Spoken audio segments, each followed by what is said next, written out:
Right, so for a relative compression, what we've done is I've picked up the crank sensor, which I'll show you in a wee second, and we're obviously using the 2000 amp clamp, still using the 4000 series.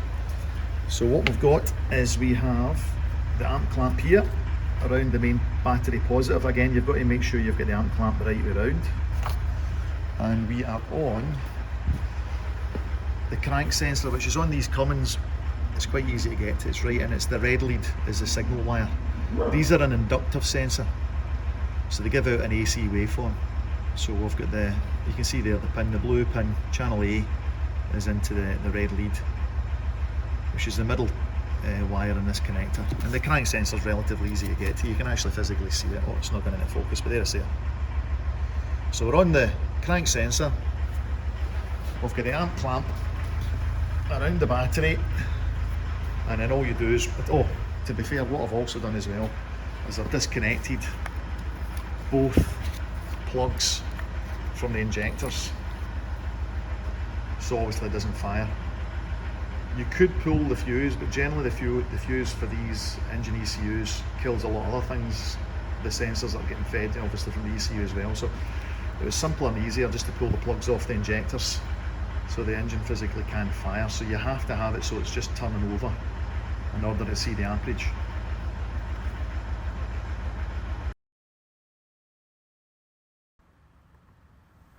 Right guys, so what we're looking at here, well I showed you earlier on, we were scoping the amperage coming out the battery, and we were also looking at the crankshaft.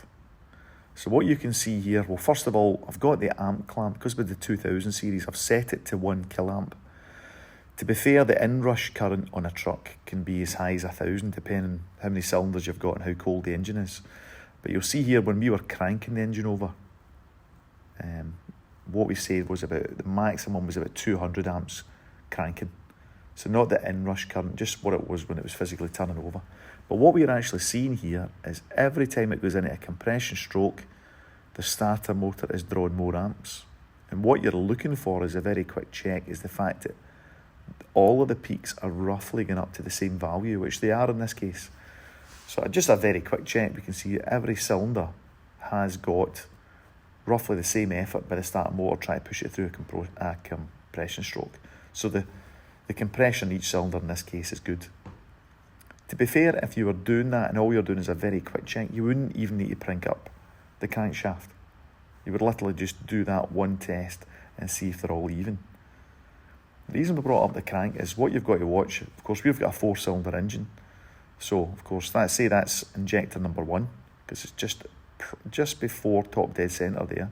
So that'd be 1, 3, 4, 2, 1, 3, 4, 2.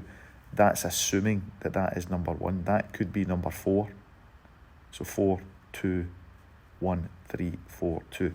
So as I'll show you in a second, what we did prior to this was we scoped injector number 1, the camshaft and the crankshaft, just to make sure we knew which one was injector number 1 and where it tallied up with on the crankshaft. And to be fair, on these trucks, you'd be better tying it up with the camshaft rather than the crank, because obviously the crank's turning twice to the camshaft's once.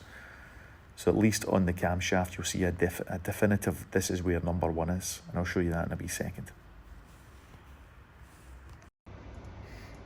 Right guys, so we're on the Cummins ISBe, this is 3.9, so it's a 4-cylinder. We've got channel A into injector number 1, so there's 2 plugs, that does 1 and 2, that one there at the back does 3 and 4. So that's in channel A. We've got channel B, which is just at the side here, the red probe, that is into the camshaft. So the camshaft in these ISBes are either just directly behind the compressor, and there's actually a plug, I don't know if you guys can see it, right there, it comes out from behind the steering pump. So that is for the camshaft, and I've got it into the red wire. These are inductive sensors, so they give out an AC waveform. And the last one we've got, which is in the crankshaft, that's nice and easy to get to. In the red wire again, that's an inductive sensor. So that's channel A is injector number 1, B is camshaft, and channel C is on the crankshaft. Right guys, so this is what you end up with. So, as mentioned before, Channel A is the injector. We've got it set to 200 volts. You can see the injector's going up to about 83 volts here. There's two pulses, so you've got a pre-injection and then you've got the main injection, which is slightly bigger.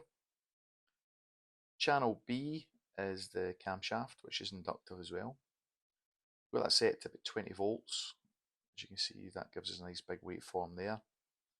And I've got the crankshaft set to 50 just to get it all fitted all into the same screen. Time base is 10 milliseconds per division, and I've put the trigger onto channel A. You could have put the channel onto A, B or C to be fair, but I've just got it in channel A at the moment. And you can see your camshaft and your crankshaft line up. So there's your top dead centre there, along with injector number 1, which is just before top dead centre. So hopefully this will help you if you want to scope the injectors or the cam and the crank, and you know what to look for in the Cummins ISBe.